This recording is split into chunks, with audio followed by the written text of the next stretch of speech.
संसद की उत्पत्ति कहाँ से है, संसद शब्द कहाँ से आया, संसद की शुरुआत किसने करी, कब करी, किसके समय पर करी, संसद शब्द कहाँ से आया, संसद के कितने अंग होते हैं, संसद के सदस्य को क्या कहते हैं और संसद के कितने सदन होते हैं। आज की इस वीडियो में आपके जितने भी कंफ्यूजन होते हैं संसद से रिलेटेड, आज की इस वीडियो के अंदर मैं आपको सब कुछ दूर कर दूंगी। ठीक है दोस्तों, स्वागत करती हूँ आपका आपके प्यारे से चैनल स्टार इंडिया पर। दोस्तों, आज की इस वीडियो के अंदर पढ़ने वाले संसद के बारे में कंप्लीट जानकारी की संसद जो है कहाँ से आता है, उसकी उत्पत्ति कहाँ से होती है, किसने इसकी शुरुआत की है, उनके सदन कितने हैं, उसके अंग कितने, सब पढ़ने वाले आज के इस वीडियो के अंदर। देरी ना करते हैं, वीडियो को शुरू करते हैं। तो अब शुरू करते हैं। तो सबसे पहले जानते हैं कि जो संसद है उसकी जननी कौन है, मतलब संसद जो था वो कहाँ से आया था। तो वे संसद की जननी हमारी ब्रिटेन है। अब आता है संसद के शब्द, जो शब्द है ना वो कहाँ से लिया गया था। तो जो शब्द संसद शब्द है वो फ्रांस से लिया गया था और उसकी जननी ब्रिटेन है। ये दो चीज अलग अलग है। अगर एग्जाम पूछ लिया जाए तो आप यही लिखोगे, अगर एग्जाम में जननी पूछे तो ब्रिटेन लिखोगे, अगर ये पूछा जाए कि संसद जो शब्द है वो कहाँ से आया था तो आप फ्रांस लिखोगे। ठीक है, ये तो जान लिया आपने। अब देखते हैं भाई भारत की संप्रभुता कौन है। तो भारत की संप्रभुता भी संसद है। अब संप्रभुता का अर्थ क्या होता है, तो भाई संप्रभुता का अर्थ होता है जिसका मतलब जिस पर किसी चीज का दबाव ना हो, जो सबसे ज्यादा हेड हो, मतलब जिसकी सबको अनुमति जो लेता है, मतलब कहने का अर्थ है कि जो ना किसी को आदेश देता हो और वो आदेश सबको मानना ही पड़ेगा। एक वही संप्रभुता होती है कि जैसे कि एक संसद एक संप्रभुता है कि अगर उसने किसी को आदेश दे दिया कि तुम्हें ये करना है तो उसे करना ही पड़ेगा। ठीक है, मतलब जो उसने कह दिया वो करना ही होता है, वही कहते हैं संप्रभुता। तो भारत की संप्रभुता हमारी संसद है कि संसद ने जो कह दिया वो सभी को मानना पड़ेगा, कोई भी मना नहीं कर सकता। समझ गए, ये होगी संप्रभुता के बारे में।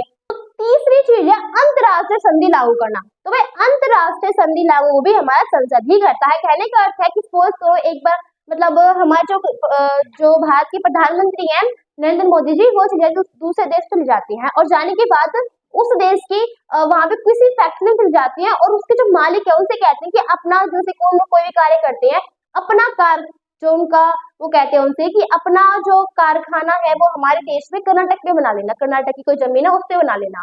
ठीक है, तो वो कहता है फिर वो बनाने के लिए मान जाता है। ठीक है, माँ कैसे मान जाता है और वो प्रधानमंत्री ने भी कह दिया और उस मालिक ने मान लिया।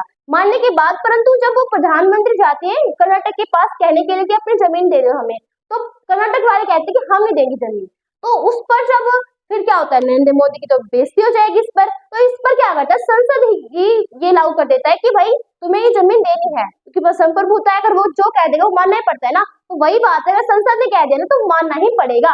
संसद कह देता है कि तुम्हें ये जमीन देनी है तो जमीन दो, बिना उस राज्य की अनुमति नहीं लेगा। संसद कह देगा भाई जमीन तुम्हें देनी है तो देनी ही पड़ेगी। तो ये होता है कि अंतरराष्ट्रीय संधि होते हैं उसे लागू भी संसद ही करता है, क्योंकि कोई मना नहीं कर सकता उसके जो भी आदेश को।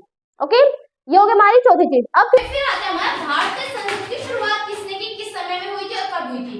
तो भारतीय संसद की शुरुआत है लुटियन और बेकर नामक दो इंसान ने की थी। इस व्यक्ति ने हमारी जो संसद की शुरुआत की थी और ये करी थी 1921 में। तो इसकी शुरुआत शुरू हुई थी और 1927 में खत्म हुआ था। मतलब 1921 में इनकी शुरुआत शुरू हुई थी और 1927 में खत्म हुई थी। ठीक है, और ईयर 1 के समय में इसकी शुरुआत हुई थी। किस समय में, ईयर 1 का समय था, उस समय ईयर 1 का समय चल रहा था। ओके, और दो व्यक्ति है कौन कौन से, लुटियन और बेकर नामक दो व्यक्ति ने इसकी शुरुआत की थी। समझ में आ गया। अब आते भाई संसद के अंग कितने होते हैं। अगर संसद के अंग पूछे जाए तो सिर्फ आप 3 बताओगे, लोकसभा, राज्यसभा और राष्ट्रपति। अगर क्या पूछे जाए, अंग पूछे जाए तो 3 बताओगे। अगर आपसे ये पूछा जाए कि भाई संसद के सदन बताइए, संसद के अगर सदन पूछे तो आपको सिर्फ 2 बतानी है, राज्यसभा और लोकसभा। कहने का अर्थ है भाई कि जो सदन होते हैं ना, सदन का अर्थ है घर, क्योंकि संसद एक घर की तरह है। कहने का अर्थ हम मान लेते हैं भाई ये संसद है। ठीक है, संसद है, इसमें एक घर है, संसद एक घर है, इसके 2 हिस्से हैं। क्या इसके हमारे 2 हिस्से हैं। एक हिस्से को कहेंगे हम लोकसभा और दूसरे हिस्से को कहेंगे हम राज्यसभा। और ये पूरा जो है, ये पूरा संसद एक घर मान सकते हैं, क्योंकि सदन का अर्थ क्या होता है, सदन का अर्थ घर ही होता है। तो यही मान लो संसद एक सदन है, घर है, जिसके 2 हिस्से हैं, लोकसभा और अगर आप देखो, लोकसभा के अंदर उन आम जनता की सभा होती है और राज्यसभा के अंदर जो हेड होते हैं, मतलब जो थोड़े से अच्छे टाइप के जो व्यक्ति होते हैं वो जाते हैं राज्यसभा के अंदर। जो अमीर होते हैं, थोड़े से हेड होते हैं और ज्यादा पैसे वाले होते हैं, वो जाते हैं राज्यसभा के अंदर। जो आम जनता, जो सिंपल जनता होती है, वो सब जाते हैं लोकसभा के अंदर। ठीक है, तो ये हमारी संसद है जिसके दो घर होते हैं, लोकसभा और राज्यसभा। समझ में आ गया? ठीक है, तो सदन पूछे तो 2 बताने, अगर आगे पूछे तो 3 बताने। कौन कौन से? लोकसभा के बारे में, राज्यसभा के बारे में और राष्ट्रपति के बारे में। समझ में आ गया? तो भाई ये इतना था। अब देखते हैं संसद होती है ना, उनके सदस्यों का क्या कहता है, ये जानते हैं।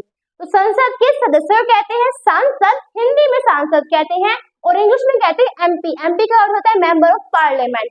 संसद को पार्लियामेंट कहते हैं और उसके मेंबर को मेंबर ऑफ पार्लियामेंट कहते हैं और हिंदी में क्या कहते हैं, सांसद कहते हैं। ठीक है, इधर जान लिया आपने। मतलब हमने थोड़ी बहुत जो संसद के बारे में मैंने आपको सब कुछ बता दिया है। अब मैं बताऊंगी भाई संसद जो होते हैं ना, लोकसभा, संसद में जो लोकसभा होती है, जो लोकसभा होते हैं ना, इंग्लैंड में लोकसभा को क्या कहा जाता है, तो इंग्लैंड में लोकसभा को कहा जाता है हाउस ऑफ कॉमन। मतलब कॉमन जो सिंपल लोग होते हैं ना, उनका घर। तो हाउस ऑफ कॉमन इंग्लैंड में कहा जाता है। और यूएसए में क्या कहा जाता है, तो यूएसए में कहते हैं हाउस ऑफ रिप्रेजेंट, तो ये कहते हैं यूएसए के अंदर। ठीक है, लोकसभा को। और जो राज्यसभा होता है, तो भाई इंग्लैंड में राज्यसभा को कहा जाता है हाउस ऑफ लॉर्ड और यूएसए में क्या कहा जाता है, सीनेट। अब ये लॉर्ड्स और सीनेट क्या है, तो भाई अगर आपको उसके बारे में जानना है, मैं आपको बता देती हूँ। आपके 10th क्लास की जो बुक है हिस्ट्री की, उसके 4th चैप्टर के अंदर आपको लॉर्ड्स के बारे में मिलेगा, जो कि सामंत टॉपिक में आपके लॉर्ड्स के बारे में मिलेगा और सीनेट के बारे में 2nd चैप्टर के अंदर मिलेगा, जो बिल्कुल डिटेल से है। और कुछ मैं बता देती हूँ, तो लॉर्ड और सामंत जो होते हैं वो बड़े लोग होते हैं, मतलब जैसे कि जो प्रशासन जो कार्य करते हैं ना, उन्हें लॉर्ड और सामंत कहते हैं। ठीक है, तो आई होप कि आपको समझ में आ गया होगा संसद के बारे में। ठीक है, तो इसकी नेक्स्ट वीडियो के अंदर हम संसद के जो 3 अंग है, लोकसभा, राज्यसभा और राष्ट्रपति, उनके बारे में करेंगे। और लोकसभा और राज्यसभा, उनके अंतर, उनमें क्या अंतर है उनके बारे में पढ़ेंगे, उनके बारे में पढ़ेंगे, उनके अंदर के बारे में पढ़ेंगे, उनमें कौन ज्यादा सर्वोच्च है, कौन कम है, वो पढ़ेंगे। ठीक है, आपको हमारी वीडियो अच्छी लगी हो तो लाइक करना, सब्सक्राइब करना और हमारे इंस्टाग्राम पर फॉलो करना। Thanks for watching my